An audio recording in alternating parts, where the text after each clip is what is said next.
नमस्कार।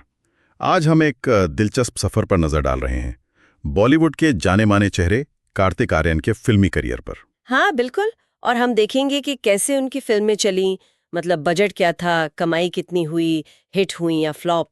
सही, हमारे पास ये सारे आंकड़े हैं, तो मकसद यही है कि उनकी शुरुआत से लेकर अब तक की जो यात्रा है उसे थोड़ा समझा जाए। हाँ, तो चलिए शुरू करते हैं। उनकी पहली फिल्म थी 2011 में प्यार का पंचनामा। हाँ, प्यार का पंचनामा।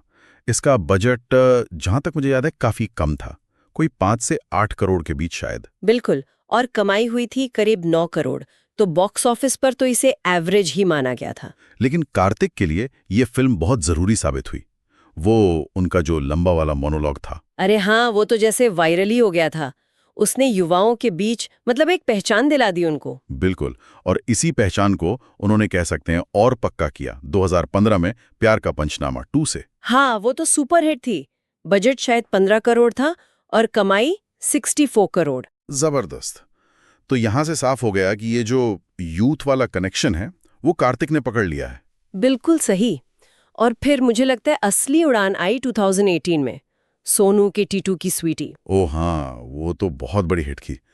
बजट सिर्फ 20 करोड़ के आसपास और कमाई 109 करोड़।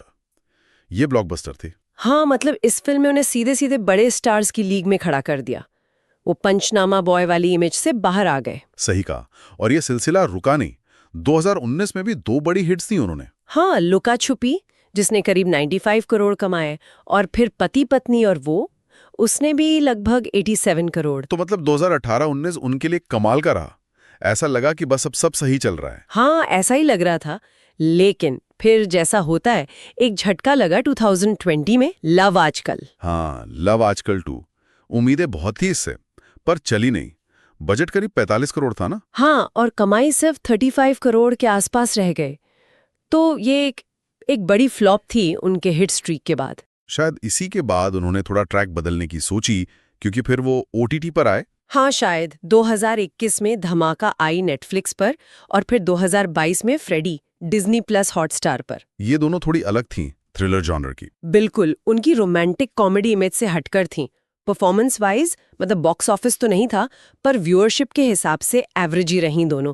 एक प्रयोग था कह सकते हैं। लेकिन फिर 2022 में ही आई भूल भुलैया 2, और उसने तो सब बदल दिया। अरे हाँ, वो तो जबरदस्त वापसी थी। बजट कोई 80 करोड़ और कमाई 186 करोड़। ब्लॉकबस्टर। पैंडेमिक के बाद इंडस्ट्री के लिए भी ये बड़ी राहत थी, और कार्तिक के लिए तो खैर करियर की एक और बड़ी हिट। बिल्कुल। लेकिन फिर वही बात, उतार चढ़ाव। भूल भुलैया 2 की इतनी बड़ी सफलता के तुरंत बाद 2023 में आई शहजादा। और वो नहीं चली, बिल्कुल नहीं चली। हाँ, 60 करोड़ के बजट पर बनी और कमाई सिर्फ 32 करोड़। तो ये भी एक झटका था। सही। ये दिखाता है कि कुछ भी गारंटीड नहीं है। उसी साल फिर सत्यप्रेम की कथा आई। हाँ, वो ठीक ठाक रही, एवरेज कह सकते हैं। 78 करोड़ कमाए उसने। और फिर 2024 में चंदू चैंपियन। चंदू चैंपियन भी औसत ही रही, कमाई लगभग 63 करोड़। मतलब ठीक थी, पर वो भूल भुलैया 2 वाला जादू नहीं था। नहीं, वो बात नहीं थी। पर फिर कहानी में एक और ट्विस्ट आया हाल ही में, भूल भुलैया 3। हाँ, ये तो अभी की बात है, और ये भी बड़ी हिट हुई है। बहुत बड़ी। इसका बजट भी काफी ज्यादा था, करीब 150 करोड़। और स्टारकास्ट भी बड़ी थी, विद्या बालन, माधुरी दीक्षित, तृप्ति डिमरी सब थे। और कमाई भी दमदार हुई है, 260 करोड़ के पार। तो ये एक और ब्लॉकबस्टर जुड़ गई उनके खाते में। तो कुल मिला के देखें तो कार्तिक आर्यन का जो ये फिल्मी सफर है काफी नाटकीय रहा है। मतलब वायरल डेब्यू से शुरुआत, फिर एकदम से सुपरस्टारडम, फिर कुछ बड़ी फ्लॉप फिल्में, फिर अलग तरह की फिल्में ट्राई करना, और फिर से ब्लॉकबस्टर वापसी। हाँ बिल्कुल, ये आंकड़े यही दिखाते हैं। हिट्स भी हैं, फ्लॉप्स भी हैं, एवरेज फिल्में भी हैं, रोमांस, कॉमेडी, थ्रिलर, सब कुछ ट्राई किया है।